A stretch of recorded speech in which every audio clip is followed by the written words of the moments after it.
हर हर महादेव, देवों के देव महादेव के चरण में प्रणाम करता हूँ। दुर्गा माँ के चरण में प्रणाम करता हूँ। सरस्वती माँ के चरण में प्रणाम करता हूँ। गणेश भगवान के चरण में प्रणाम करता हूँ। गुरु भाई गुरु बहनों के चरणों में प्रणाम करता हूँ। सूरज न बदला, चांद न बदला, न बदला भगवान कि कितना बदल गया इंसान, कि कितना बदल गया इंसान। गुरु भाई गुरु बहन, इस चर्चा को एक कहानी के माध्यम से बताने जा रहा हूँ, जिसे कृपया ध्यान पूर्वक सुनिएगा। गुरु भाई गुरु बहन, नहीं आज सूर्य बदला है, नहीं चंद्रमा बदला है, नहीं भगवान बदला है, लेकिन देखिए दिन रात वही हो रहा है, सुबह शाम वही हो रहा है। सूर्य भी वही है, चंद्रमा भी वही है, देवता देवी भी वही हैं, लेकिन देखिए इंसान कितना बदल गया, जिसके बारे में कहने में भी सोचने पड़ रहा है कि ये अपने माँ पिता अपने बेटा बेटी के लिए क्या नहीं करता है, लेकिन वही बेटा बेटी जब सियाना हो जाता है तो देखिए क्या करता है। इस कहानी के माध्यम से मैं एक सुनाने जा रहा हूँ। एक गांव में एक बेचारा बहुत ही गरीब परिवार से रहता था। उसका एक लड़का एक लड़की था। किसी तरह गुजर बसर करके वो एक पैर से विकलांग था। किसी तरह गुजर बसर करके अपने बाल बच्चे को पाला। धीरे धीरे उसको पढ़ाया लिखाया। दोनों परिवार इतना मेहनती थे कि जिसे कुछ कहना ही नहीं, जो भी काम मिलता था उसे हाथ छोड़कर नहीं कहने का आदत नहीं था। वो जानते थे कि मान लिया जाए हम कि बैठे रहेंगे तो 10 रुपया भी कमा लेंगे तो कौन देगा। इतना ही सोच सोच के उन दोनों पति और पत्नी कमा कमा कर अपने बेटे और बेटी को पढ़ाए लिखाए। जब बेटा अच्छा पढ़ लिख लिया, उसे एक कंपनी में अच्छे पोस्ट पर जॉब लग गया। ऐसा आराम से उसका लड़का काम पर जाता था। वहाँ जी हजूर सब लोग कहते से साहब का पद पर लगा था। लेकिन वो अपने आप में फिर बहुत महान गिनाने लगा। उस लड़का था जो घर भी आता था, अपना जो भी काम काज था ऑनलाइन करता था, फिर अपने खाना न खाता था, चले जाता था। माँ पिता कुछ भी अगर करने के लिए भी कहते थे तो उसे इग्नोर कर देता था। कहता था कि मेरे पास पिताजी टाइम नहीं है। चलिए उसके बात सुनकर अपने माँ पिता चुपचाप रह जाते थे कि चलो काम नहीं है, कम से कम खुश तो रह रहा है ना।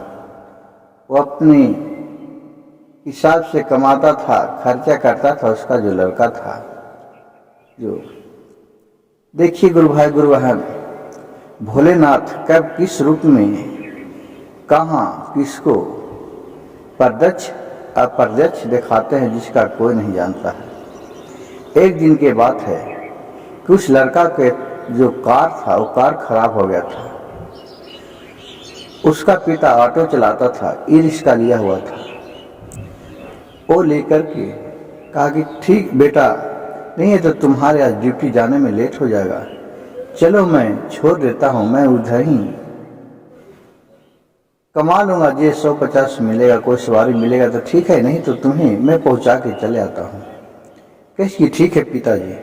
अपने पिता के ऑटो पर बैठा और कंपनी तक चले आया। कंपनी के गेट के पहले ही उसे बोला कि जाइए, अब यहाँ से आप चले जाइए, मैं चले जाऊंगा, लेकिन किसी को बताना नहीं कि मैं तुम्हारा बेटा हूँ। कहे कि काहे बेटा, तो नहीं तुम नहीं बताना, क्योंकि आपको इस हालत में देखकर हमें शर्म लगता है।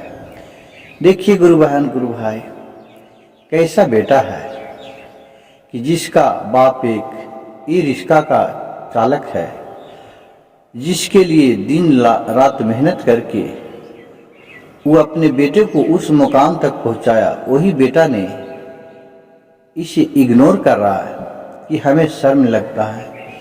अगर वो लड़का इसके अपने पिता को खाने पीने रहने के लिए देता तो क्या उसका शौक था कि वो अभी तक भी रिक्शा चलाता, बुढ़ापा में भी। लेकिन क्या करे, अपने बाल बच्चे के खुशी के लिए वो सारी चीज अपने करते रहता था। वहाँ के जो मालिक था उस कंपनी का, वो देख रहा था, लेकिन वो फोन पर कहूँ व्यस्त था, उसका नज़र उस पर था। फिर वहाँ से चले गया। फिर देखिए क्या होता है, वो अपने जाके अपने ऑफिस में बैठ रहा, उसका पिता वहाँ से चले गया। रास्ते में आगे बढ़ा, थोड़ी दूर गया तो देख रहा है कि मेरे लड़का का टिफिन इसी पर छूट गया है। फिर वहाँ से वो कहा क्या मेरा लड़का कैसे भूखा रहेगा। वहाँ से वो घूम के वापस आया, उसी गेट पर जा रहा था अपने लड़के के पास ऑफिस में, तो वहाँ के दरबार रोक लिया उसे, बोला तुम कहाँ जा रहे हो।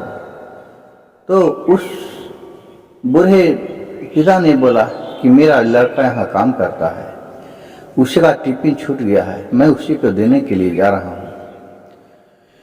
इतना सुनकर वो गार्ड था जो उसे जाने नहीं दिया। कहा कि ठीक है, तुम्हारे लड़का का क्या नाम है। तो कहा कि मेरे बेटा को अपना नाम बताया।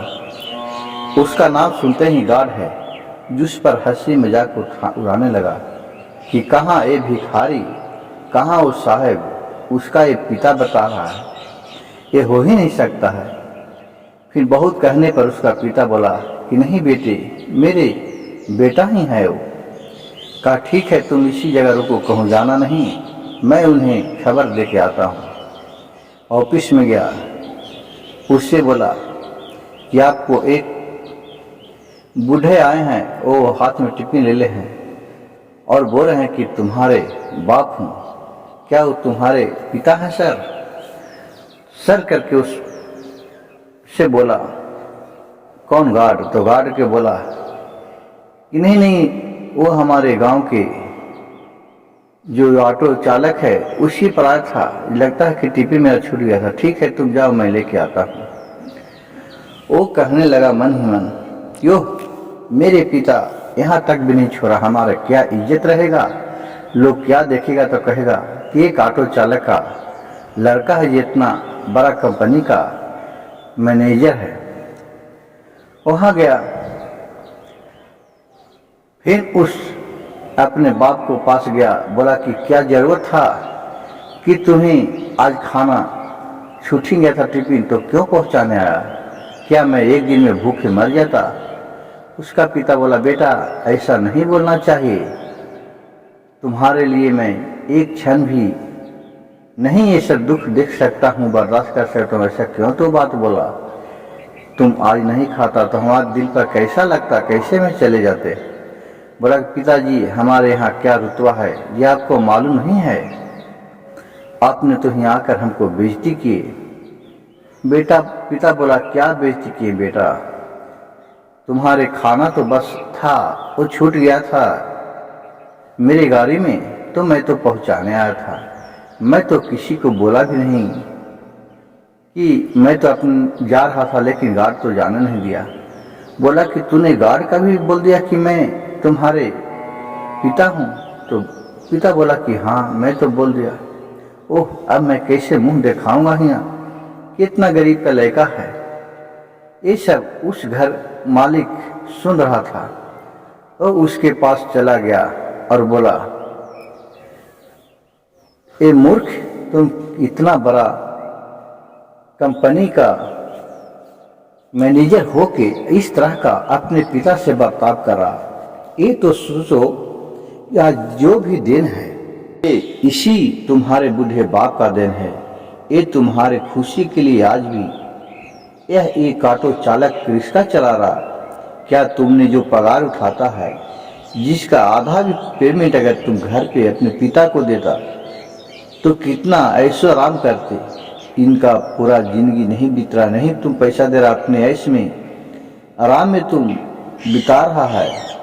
इसी से तो तुम्हारे पिता आज भी ऑटो चालक है ना, तुम्हारी खुशी के लिए क्या नहीं करता है। जो भी तुम्हारे दिन है ये तुम्हारे पिता का दिन है, और फिर उसी बाप को तुम इस तरह का बर्ताव करा। अगर तुम्हारे बचपना से खिलाते पिलाते नहीं, पढ़ाते नहीं, तो तुम इस मुकाम तक आज कैसे पहुंच पाता।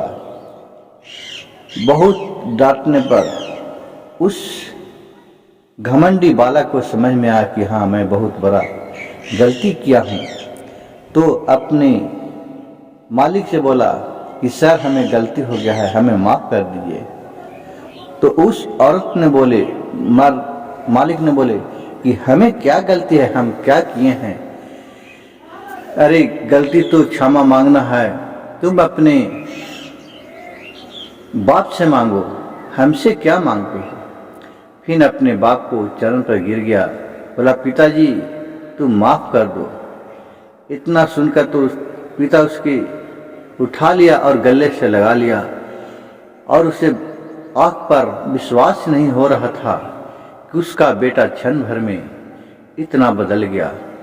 गुरु भाई गुरु बहन, भगवान किसे कब किस रूप में दिखाते हैं, कहाँ पहुँचाते हैं, जिसका हम आप कोई भी नहीं जानते हैं।